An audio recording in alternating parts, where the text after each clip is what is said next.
Assalamualaikum warahmatullahi wabarakatuh.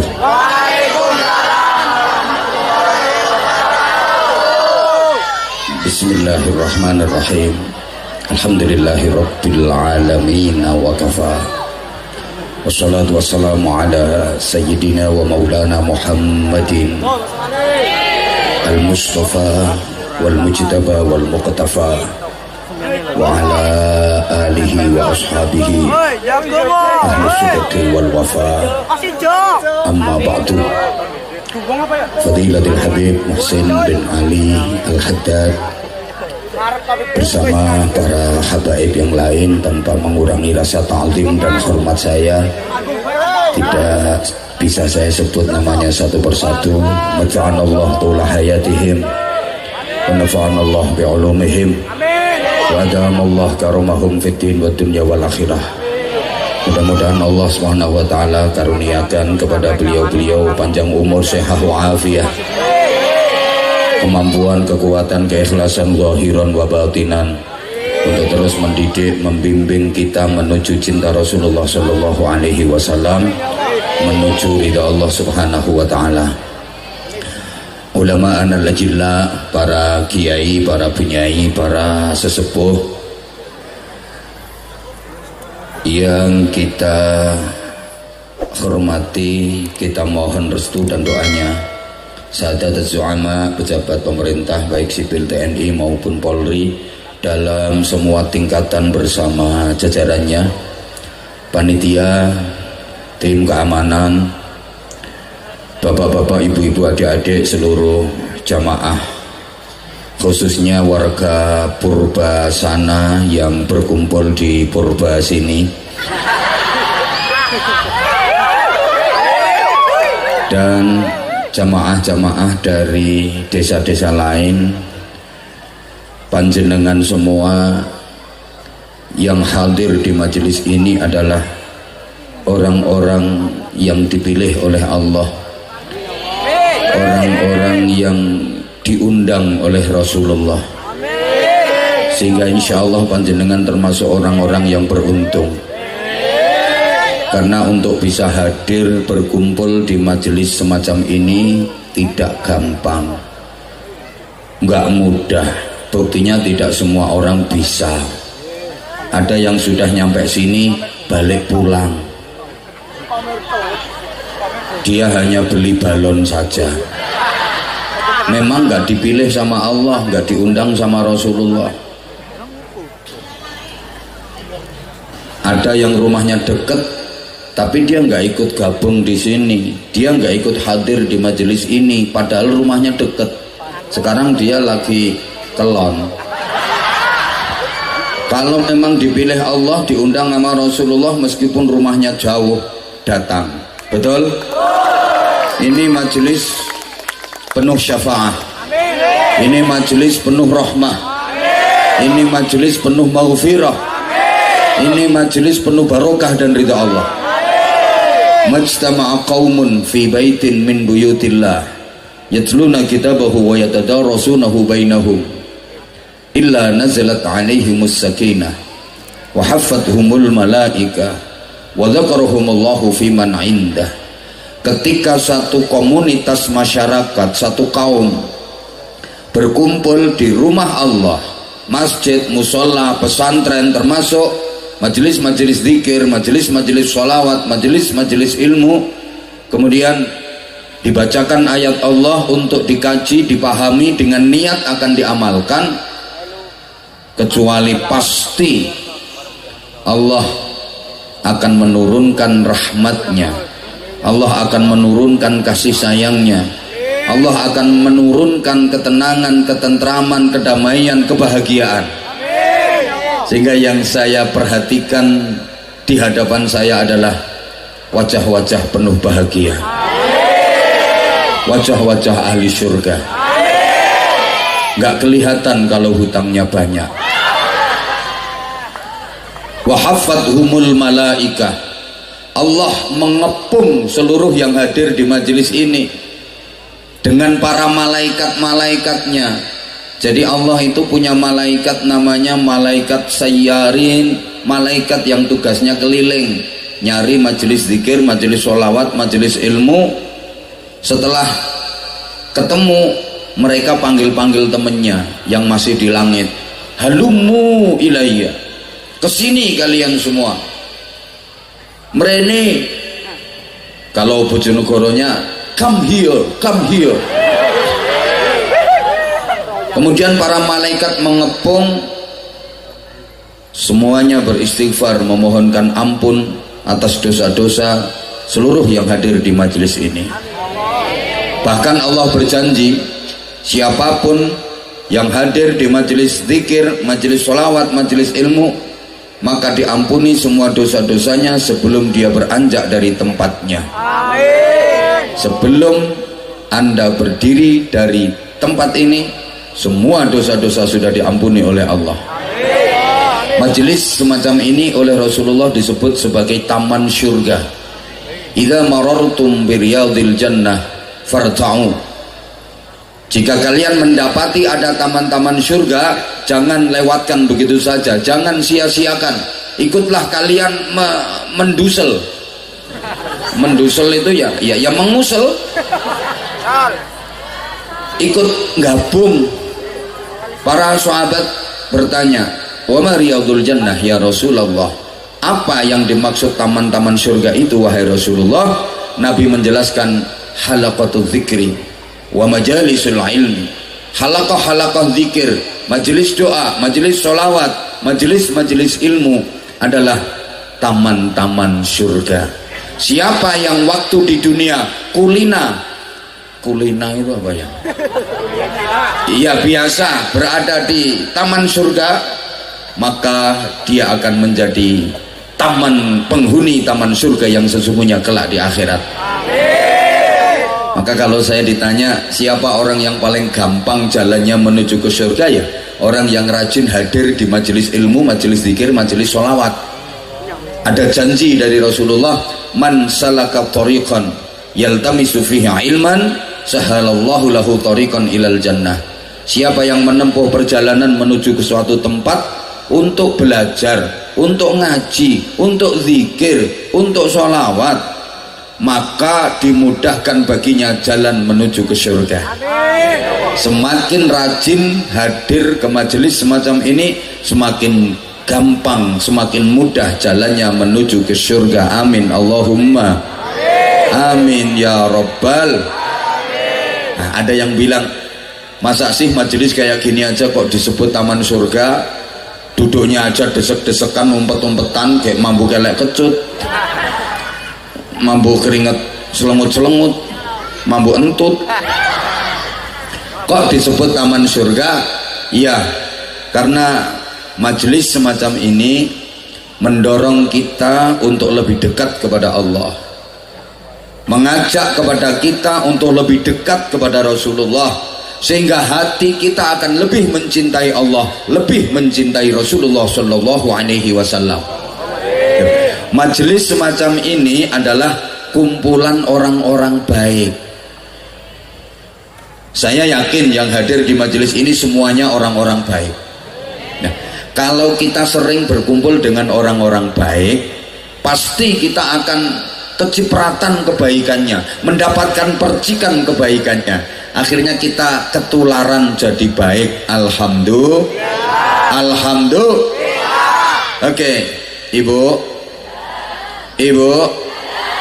Ibu kalau pengen langsing,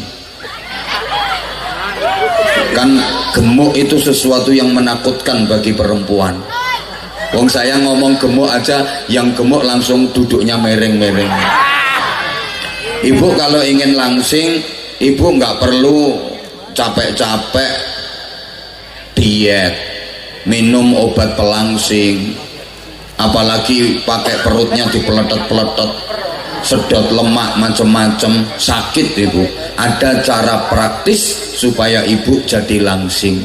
Caranya gimana? Cukup ibu duduk di samping orang yang lebih gembrot, maka dijamin ibu akan kelihatan langsing. Artinya Untuk menjadi baik kita nggak perlu menjelek-jelekan orang lain, cukup kita berbuat baik, terus berbuat baik, pasti kita akan menjadi baik. Allahumma sholli ala Muhammad. Atau Bapak Mas yang sebelah sini, kalau baumu pengen harum, kan sementara ini baumu masih tengik lebus, kalau pengen harum nggak perlu repot-repot beli parfum yang mahal-mahal, apalagi yang branded merek Eropa macam-macam, nggak perlu Mas. Ada cara praktis supaya baumu harum. Telatenono lungguh ning sandinge bakul minyak wangi, pasti sampean nanti akan jadi harum mergo kesemprot. Halo? Atau misalnya lagi ke pasar pengen makan jeruk, mau beli nggak punya duit, mepeto bakul jeruk, nanti bakulnya lihat dirimu itu kan melas, terus disigarke, diuncalke, panas siang hari, terik matahari, meleh, haus, mau beli es tapi nggak punya duit, yo mepeto bakul es, tunggono wae ning kono, engko akhirnya ana wong tuku diombe kok ora entek.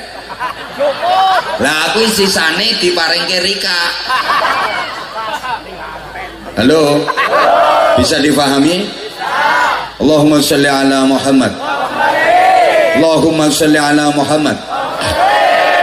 Di majelis ini dibacakan sholawat, lantunan nada-nada sholawat yang disenandungkan itu membimbing hati kita untuk mencintai Rasulullah Shallallahu Alaihi Wasallam. Kalau hati kita sudah bisa mencintai Rasulullah, pasti kita akan tergerak, terdorong untuk meneladani Rasulullah. Nah, kalau masyarakat Purbasana sini sudah bisa meneladani Rasulullah, Allah akan kasih dua anugerah kontan. Pertama, anugerah cinta, namanya rahmah. Yang kedua, anugerah ampunan, namanya maghfirah. Qul in kuntum tuhibbunallaha fattabi'uni yuhibbukumullahu wa yaghfir lakum dhunubakum wallahu ghafurur rahim. Katakan wahai Muhammad, jika kalian benar-benar mencintai Allah, maka ikutilah aku. Dengan mengikuti aku, Allah akan memberikan cintanya kepada kalian, dan Allah akan memberikan ampunannya kepada kalian. Para jamaah, untuk mendapatkan rahmat dan maghfirah Allah, untuk mendapatkan kasih sayang dan ampunan Allah, ada kaifiyahnya, ada caranya. Apa itu caranya?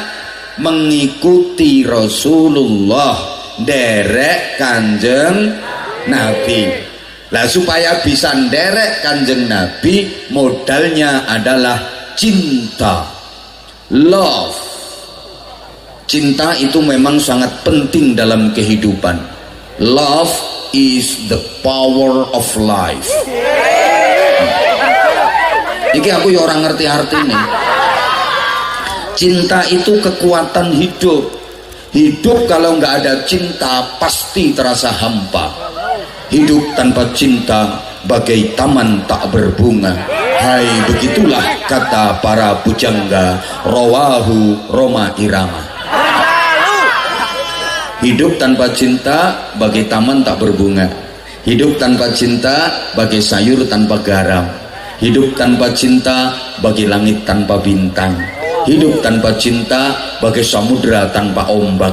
Hidup tanpa cinta bagai hatimu tanpa aku. Hati ini kalau nggak ada cinta, dia akan kering, kemudian mengeras, lama-lama membatu. Tubuh kita, jasad kita, kalau nggak dapat sentuhan-sentuhan cinta, nggak ada gairah, nggak ada semangat. Allahumma sholli ala Muhammad. Nah sekarang bagaimana cara kita mencontoh dan meneladani Rasulullah? sedangkan Rasulullah sudah wafat dan kita tidak pernah memetui Rasulullah. Memetui itu tidak pernah, orang tahu cetok itu ya tidak pernah memetui. Gimana caranya kita mencontoh dan meneladani sedangkan kita nggak pernah berjumpa? Halo? Ya melalui penerusnya, melalui pewaris-pewarisnya. Al-ulama warasatul anbiya. Para ulama adalah penerus dan pewaris para nabi. Dengan mengikuti para ulama itu cara kita mencontoh dan meneladani kanjeng Nabi. Allahumma sholli ala Muhammad. Ini perlu saya tekankan di awal, Bapak, Ibu, adik-adik, para jamaah, karena akhir-akhir ini mulai bermunculan kelompok-kelompok yang anti kiai, anti habaib, anti ulama. Dia nggak mau apa-apa harus langsung dari Rasulullah, langsung kanjeng Nabi. Nah saya itu berpikir, apa-apa kok mau langsung dari kanjeng Nabi, itu dapurannya dia. Ketemu kanjeng Nabi itu ya kapan? Terus dia kenal Rasulullah dari siapa kalau bukan dari para ulama? Betul? Lah kok nggak mau para ulama? Tanpa ulama kita bodoh, kita nggak kenal Islam, kita nggak bisa iman, kita nggak kenal Rasulullah, bahkan kita nggak kenal Allah. Betul? Loh, yang mengajari kita ibadah itu siapa kalau bukan ulama? Bahkan yang membawa Islam ke Indonesia ini siapa kalau bukan ulama? Tanpa mereka, halo, mungkin hidayah Islam belum kita terima. Ini mulai bermunculan orang-orang yang tidak mau kiai. Mbora 3 teke kok. Lanjut. Padahal kalau tanpa kiai, bunyai, ustadz, ustadzah, kita nggak bisa ibadah. Dipikir sampeyan dulu lahir procot langsung bisa sholat, begitu lahir procot langsung berdiri sholat, entul-entul jadi duli-gulik endut-endut, gobek-gobek cerekal, entul-entul jadi duli-gulik endut-endut. Itu dulu siapa yang ngajari kamu wudhu kalau bukan kiai? Nawaitul wudhu aliro pengil hadasil asghori. Siapa yang ngajari kamu niatnya sholat? Sholli fardhu isya'i arba'a raka'atin itu, usolli fardhu subhi roke ngateni, fardhu subhi raka'ataini. Lu siapa yang ngajari baca Quran? Apa lupa dulu menghafalkan huruf hijaiyah, alif, ba, ta, sa, jim, ha, kho, dandang, rusa, dal, dal, ro, za, sin, shin, sod, dot, to, do, ain, ghain, fa, qaf, kaf, lam, mim, nun, wawu, ha, lam, alif, hamzah, ya, alif, fathah, alif, kasro, i, alif, doma, u, ba, fathah, ba, kasro, bi, ba, doma, bu. Yang kenceng, kaf, fathah, ka, kaf, kasro, ki, kaf, doma, ku, mim, fathah, ma, mim, kasro, mi, mim, doma, mu, mim, fathah, ma, ta, fathah, ta, mim, doma, mu, matamu dewe. Alif ya sukun fathah ai, lam fa sukun fathah love yang doma you. I love you too. Siapa yang ngajari? Alif ya sukun fathah ai, mim sin sukun kasrah miss yang doma you. I miss you too. Ada yang nggak mau kitab kuning, nggak mau kitab-kitab salaf, katanya itu karangannya manusia biasa. Ya, yang ngarani itu karangannya demit ya siapa?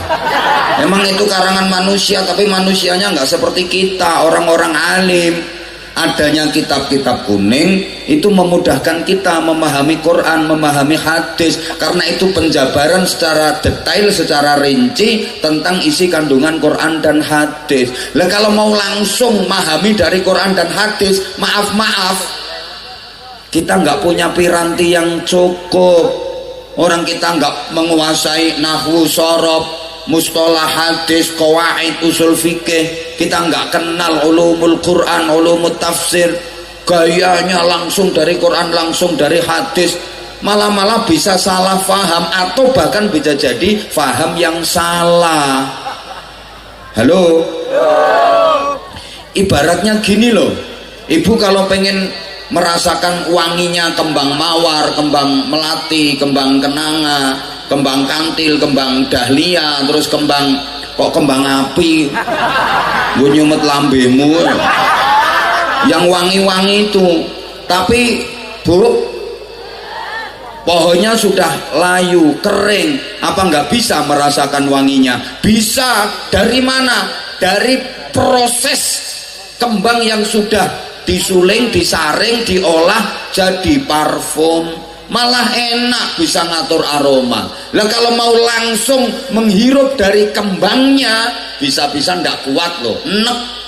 Bahasa Inggrisnya the bliyeng. Lah sampean kalau mau langsung memahami Quran dan hadis nggak punya ilmunya, bliyeng ndasmu itu. Halo, halo. Ya kayak bapak mas minum jamu pengen campur madu, kan enak, madu yang udah diproses itu. Nah kalau mau langsung menghisap dari silitnya tawon, ya malah aboh itu, nggak dapat madu gitu loh.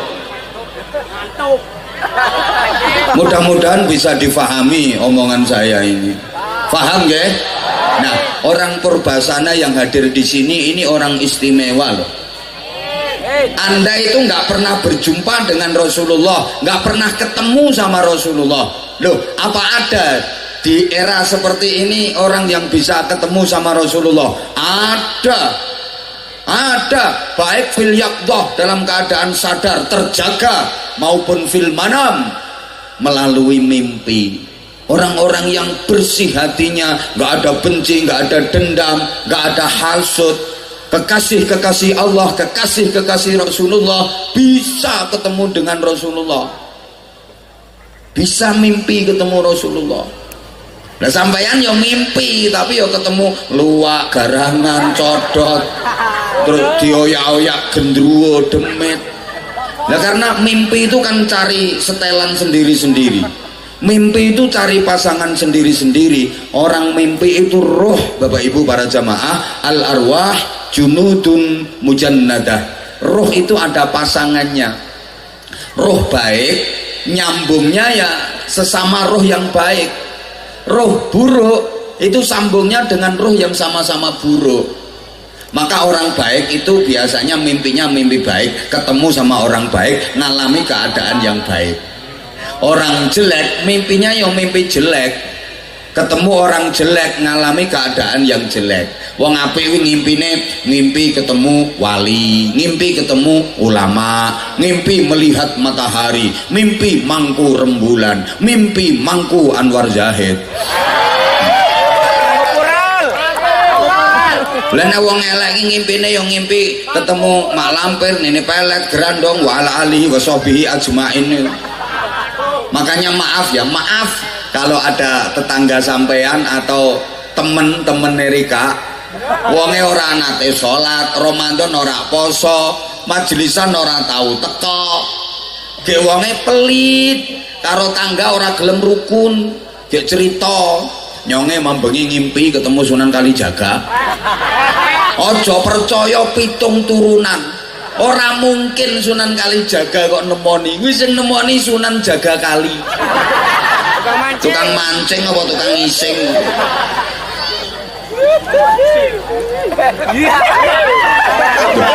Sampean ini ndak pernah ketemu sama Rasulullah, tapi kok bisa percaya sama Rasulullah, tapi kok bisa iman kepada Rasulullah. Loh ini luar biasa loh.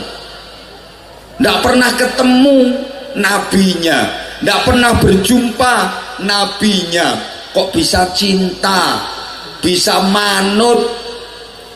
Aku ora digatekke gara-gara bakul kok. Halo, bisa dilanjut? Bayangkan umatnya nabi-nabi terdahulu itu ditungguin nabinya saja masih nakal. Umatnya Nabi Ibrahim ditungguin Nabi Ibrahim nakal sampai Nabi Ibrahim dibakar hidup-hidup. Woi. Purbasana ini hebat, nggak pernah ketemu Nabi tapi bisa cinta, terus mau percaya, mau manut, hebat. Cukup dibilangi sama ustadz saja, katanya. Tapi nyatanya mau percaya, sehingga itu pernah dinyatakan oleh Rasulullah Shallallahu Alaihi Wasallam. Man a'jabul khalqi imanan. Siapa orang yang imannya paling hebat, paling dahsyat? Waktu itu para sahabat menjawab, imanul malaikah. Yang paling hebat itu imannya malaikat. Kata Rasulullah, bukan. Malaikat iman itu wajar, karena malaikat tahu langsung perkara Allah, gak ada rahasia-rahasiaan. Wajar kalau iman. Malaikat itu kan ngerti langsung perkaranya Allah, gak ada rahasia. Wajar dong, pantas kalau malaikat iman. Bukan itu. Kemudian sahabat-sahabat menjawab lagi, imanul anbiya wal mursalin. Ya imannya para nabi, para rasul. Kata Rasulullah, enggak, para nabi, para rasul iman itu wajar, karena malaikat Jibril langsung ditugasi Allah untuk menyampaikan wahyu kepada mereka. Bukan. Nah kalau begitu imanus sahabah, imannya para sahabat. Kata Rasulullah, bukan. Para sahabat itu iman pantas karena langsung dididik dan dibimbing oleh Nabi. Kemudian Rasulullah bersabda, walakin a'jabul khalqi imanan qaumun yaji'una min ba'di yu'minuna bi walam yarawni. Akan tetapi iman yang paling hebat, iman yang paling dahsyat adalah imannya kaum masyarakat yang datang sesudah aku. Dia nggak pernah melihat aku, nggak pernah ketemu aku, tapi mau percaya kepadaku, mau cinta kepadaku, mau mengikuti aku. Termasuk masyarakat Purbasana. Alhamdulillah. Nah sekarang kalau kita perhatikan seluruh dunia ini, jumlah orang beriman yang paling banyak adalah Indonesia.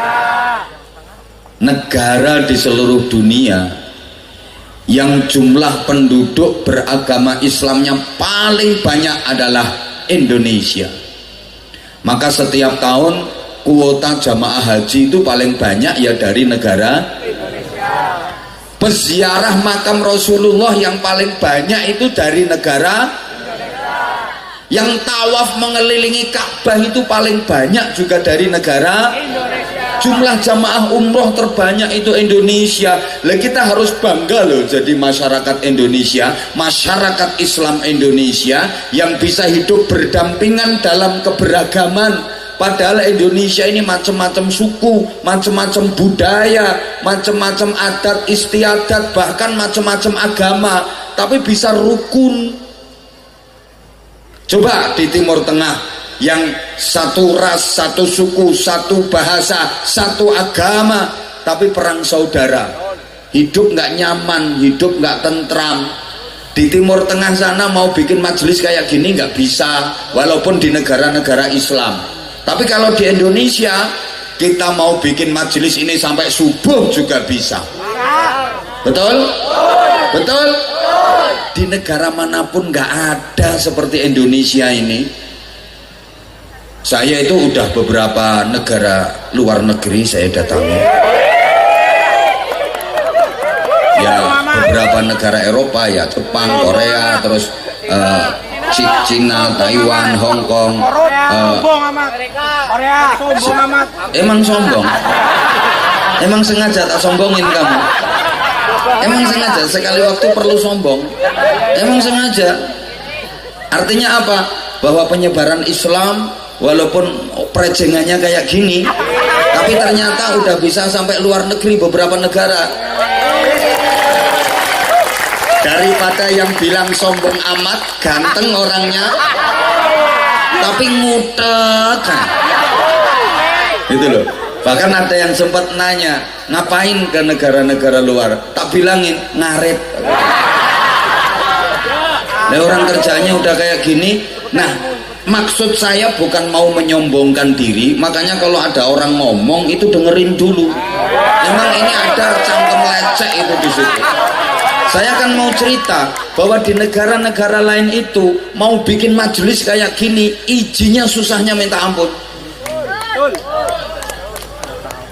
Susahnya minta ampun. Di Malaysia itu mau bikin majelis kayak gini, wah perizinannya ketat banget. Karena dikhawatirkan akan makar, akan berontak, macam-macam. Kita bebas kita. Apalagi negara yang lagi kacau, anak-anak ngaji, anak-anak sekolah nggak bisa tenang, peluru seliweran, rudal seliweran.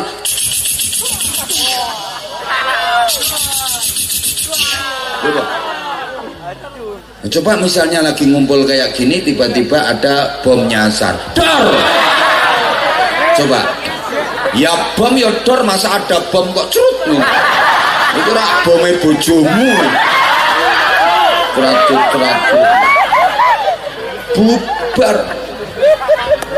Loh, ini kalau digambarkan indah Indonesia ini. Malam ini saja yang bikin majelis seperti ini ribuan di Indonesia ini.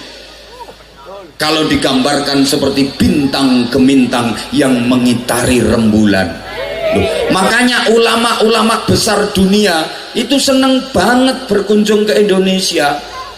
Ulama-ulama besar dunia itu kalau datang ke Indonesia seneng melihat masyarakat Indonesia yang guyup rukun, melihat semangatnya dalam bersolawat, semangatnya dalam berzikir, semangatnya dalam bermajlis berjamaah. Seneng-seneng. Makanya kalau digambarkan seperti bintang gemintang mengitari rembulan. Loh, Indonesia ini Masya Allah, saya udah kemana-mana kok, mulai pelosok kampung sampai medit gunung, ya majelis-majelis kayak gini, dan jumlahnya banyak semua. Maka sepertilah digambarkan kayak bintang gemintang yang mengitari rembulan. Siapa rembulan? Sepertilah digambarkan kayak bintang gemintang yang mengitari rembulan. Siapa rembulannya? Adalah baginda Rasulullah Muhammad Sallallahu Alaihi Wasallam. Sampean-sampean ini adalah bintang gemintang yang mengitarinya, walaupun burek-burek. Loh iya, ini luar biasa ini. Allahumma sholli ala Muhammad. Allahumma sholli ala Muhammad. Ini juga membuktikan bahwa sampeyan itu dekat dengan Rasulullah.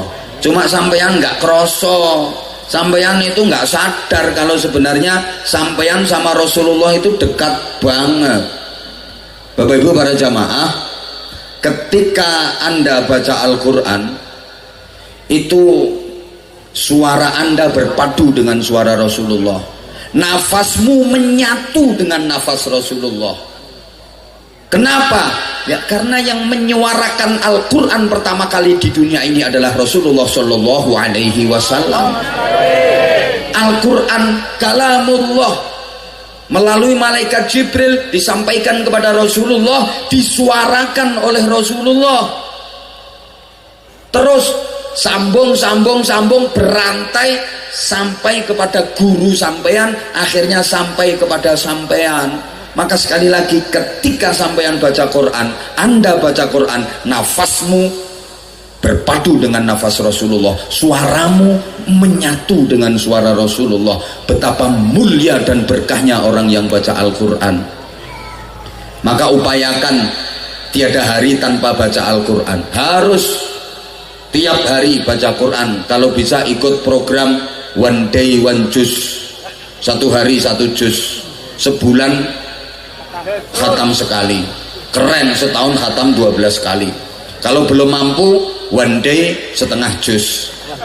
Itu nanti setahun bisa khatam 6 kali. Masih belum mampu, one day seperempat juz. Itu setahun khatam 3 kali. Masih belum mampu, one day one lembar. 1 hari 1 lembar gitu loh. Saya gak mampu mateo. Nah, umat Islam kok nggak pernah baca Quran? Quran itu undang-undangnya, Quran itu pedoman hidupnya, Quran itu standar operasional prosedural dalam kehidupannya. Kowe apa yang ngerti ngono kuwi? Halo? Halo? Ketika dirimu mendengar suara adzan, itu suara siapa yang kau dengar? Suami aku. Namanya siapa? Lah ya, namanya siapa? Hah? Tono. Namanya siapa? Bazani. Oh, Bazani. Memang telingamu mendengar itu suaranya Bazani.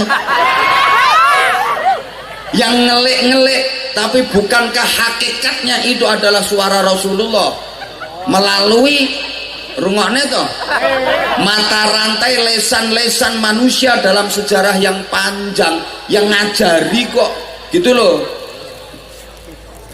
Iya ya, Bazani.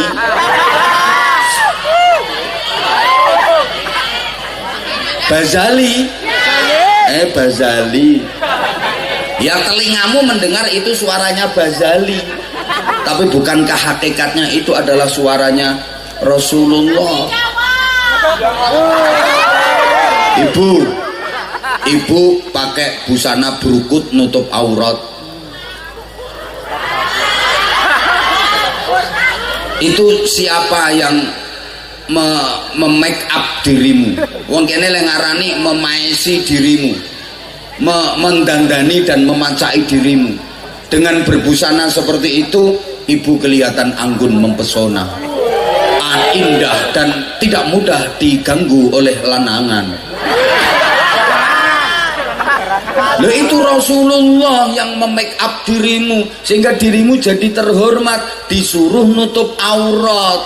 Bu, yang nyuruh ibu pakai jilbab itu kan Rasulullah, sehingga dirimu berjilbab, dirimu makin anggun, dirimu aman, gak dosa. Ingat, banyak wanita masuk neraka karena 3 hal. 1, nutup karena suka buka aurat. Kalau laki-laki jarang.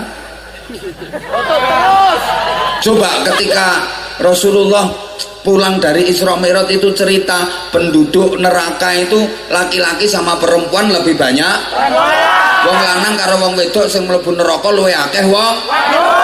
Kok iso wong lanang iki sampean arep merusak hadis ngono apa? Wong wedok apa enggak ibadah wong wedok? Lho, ibadahe kuat wong wedok kok. Ya sebabnya 3. 1, suka buka aurat. Nek wong lanang nutup aurat kok rata-rata. Auratnya laki-laki baik di dalam sholat maupun di luar sholat itu ma baina surrah war rukbah. Pusar ke bawah, lutut ke atas. Pokoknya dengkul mendur, uzil mengisor. Sing penting kuwi ketutupan beres, baik di dalam sholat maupun di luar sholat. Lah laki-laki itu rata-rata ya pusar ke bawah, lutut ke atas, ketutupan pakaiannya. Lah nek wong wedok jami'u badaniha illal wajha wal kaffain, sekujur tubuhnya kecuali wajah dan kedua telapak tangan. Nah, perempuan kan suka buka aurat. Ya no majelis ngene iki rapet-rapet. Ning omah bleter kewer-kewer. Kayak kadang nganggo BH tok kayak kaline pedhot sisih.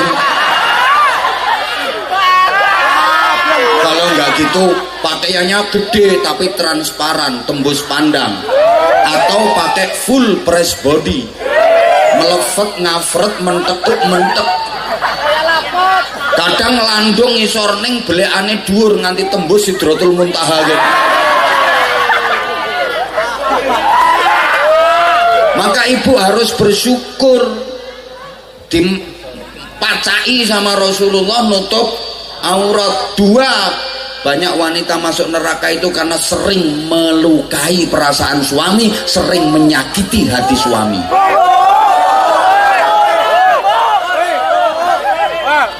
Walaupun ibadahmu bagus bu, sholatmu kayak paling khusyuk sedunia, usolli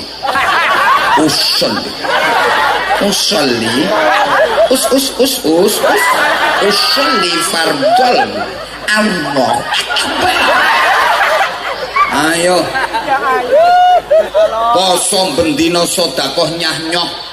Maca Quran turut dalan wiridan saratan-ratan. Maaf kalau melukai perasaan suami, menyakiti hati suami padahal suaminya nggak salah. Lam yashumma raihatal jannah, nggak bisa mencium bau surga. Jangankan masuk surga, jangankan menginjakkan kaki di surga, mencium bau surga aja nggak bisa.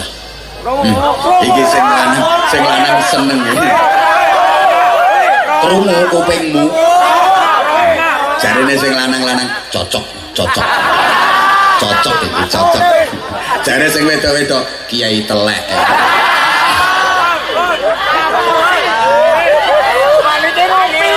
Lho emang gitu kok. Bu.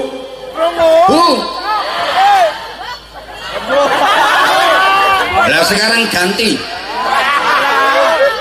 Suami yang suka melukai perasaan istri, menyakiti hati istri, dengar. Nah, saya belum pernah mendengar keterangannya, jadi enggak usah saya sampaikan daripada nanti salah. Ora ono keterangannya.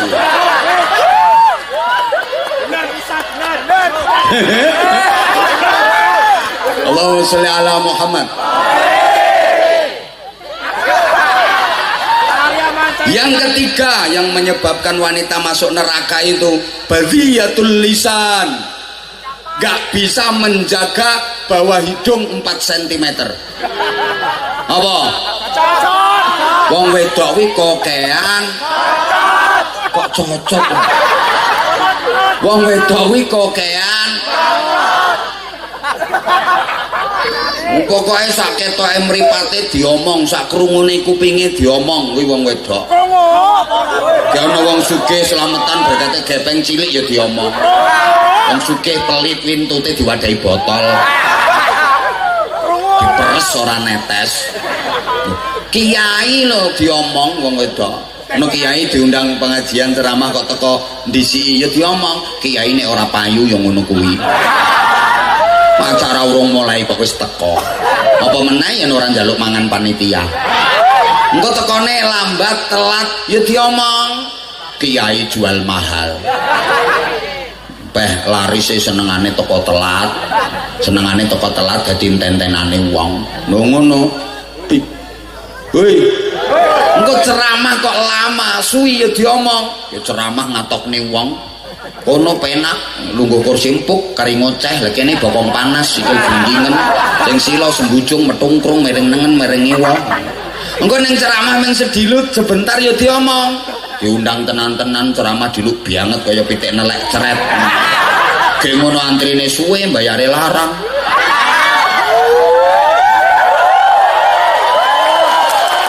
Ora usah keplok, ora lucu.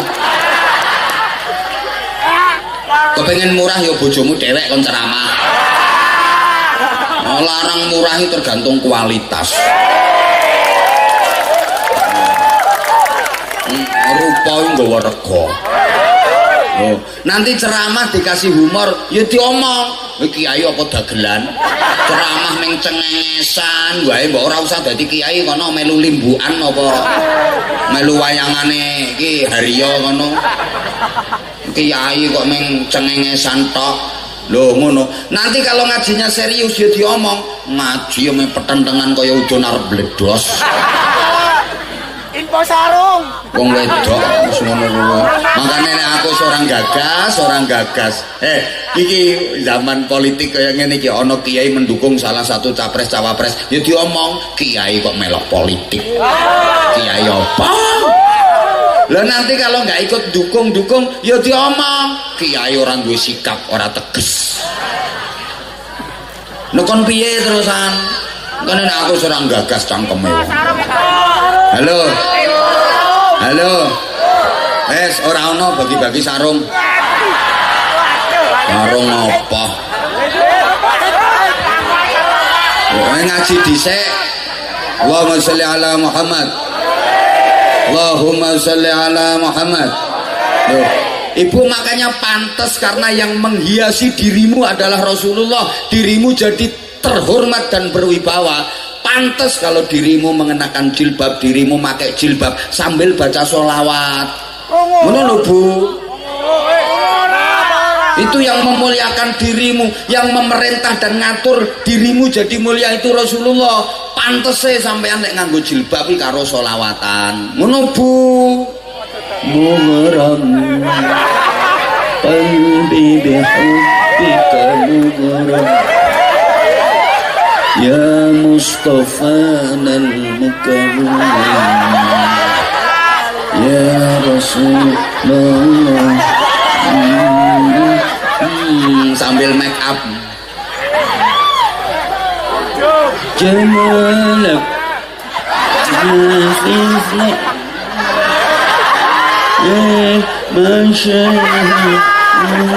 pantes ora kok ibu-ibu ki nganggo jilbab ya lambene ndemimil kayak lombok larang brambang larang wong lanang ming turu wae ngene iki goleh masak ora enak nesu-nesu. Bu